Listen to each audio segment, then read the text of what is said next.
Hello, management class. This is Dr. Sywert checking in to talk about your chapters this week a little bit. I found it absolutely vital that we have a chapter here this week on changing organization, stress, conflict, and virtuality. I mean, like, wow, is that what's going on right now or what? I mean, so many businesses, I would almost bet everybody's business is going through stress right now.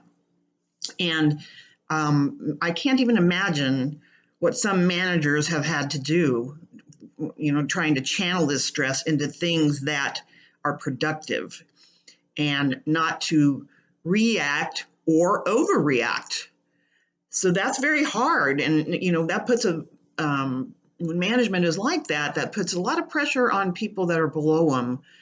And so this is unfortunately a management lesson that we're going through right now. So I guess it's good to figure out these things, particularly stress and conflict. I see a lot of stress, not so much conflict, but I haven't been into some of the businesses to see how they're operating. I would imagine there's a lot of conflict. On things like this, I think of, for example, let's say Boeing or Spirit. They were just about ready to get this 737 MAX back to flying. Now nobody's flying. So who's going to want their airplane? So talk about bad timing, right? If they could have done this a year ago when it was all happening, then things might be very different. I flew on one of the MAXs 2 years ago. I survived, as you can see. Anyway, if they would have figured that out when it started happening 2 years ago, maybe they'd have been okay. But now they have all this stress of an airplane that nobody wants. Although I can't even imagine how stressful that is for not only management, but for workers if they're even going to be around anymore. So I think managing through stress is I would think, an awesome skill. And unfortunately, you have to have stress to get those skills, but I think it teaches us a lot. And as you're going to be going into management, you should be learning so many things about what to do and what not to do. Maybe one of the things is kind of knee-jerk reactions. Does management knee-jerk every week to what's going on?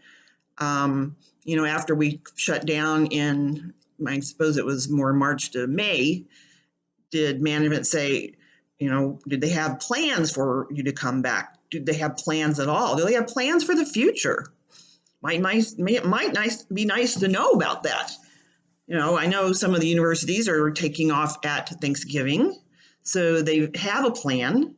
And I just haven't seen necessarily what other businesses are doing, except a few around town. So timing, planning, that's and how you react to these things and how you go forward. Very important in a management position. So I think that's very important this week. And I would say as you're learning things or things that you think would be valuable, just keep these in your little management notebook or maybe a business notebook. I write down things all the time that I think might be handy someday. So I think, like, particularly anybody that's going to be going and get a job, talk about your pandemic skills. What did you do? Did you have to do anything different? I think that those are going to be skills that are very important, particularly going up with management, not knowing what this is going to happen here. So write them down and try to think of everything that you're doing. So and then chapter 14, we talk about different kinds of organizations. And I found on page 317, I have a textbook, so it might be a little different in your e-text, about types of formal organization communication. So it says downward, upward, and lateral. So this is going to say, people make many mistakes when they think they can go upward in communication. And I'll say upward is past your boss. How's that? Can be your boss, but a lot of times it's above your boss. And that's just usually not a good thing because people get mad and they can be retaliatory. So, of course, communicating down, that's logical. that happens all the time. And particularly communicating laterally, we go back and forth with our colleagues, and that's definitely something that's ongoing. So just we have to be careful as far as our chain of command, how our emails are going or our correspondence is going. So we are not making people mad.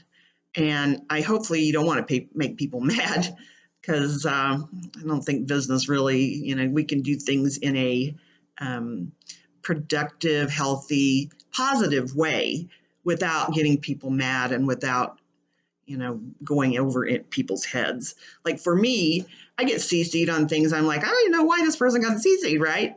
So sometimes it's just, I don't know, just making sure everybody knows whatever. Sometimes it's not something that needs to be done. So that's one of those things, I guess, you just learn by your organization who you're going to include on things. My thought on it is I don't include tons of people. I really want to speak to one person. But of course, if you have to speak to a lot of people, you do. Okay. So I'm just saying it's a careful, sort of a tight line we walk on that. And just wanted you to make sure that you became familiar with that as you're going through. So I enjoy the management lessons. I like going over them every time with students when I have the class, because it's just a good, you're learning a lot of things, but it's a good refresher for me too.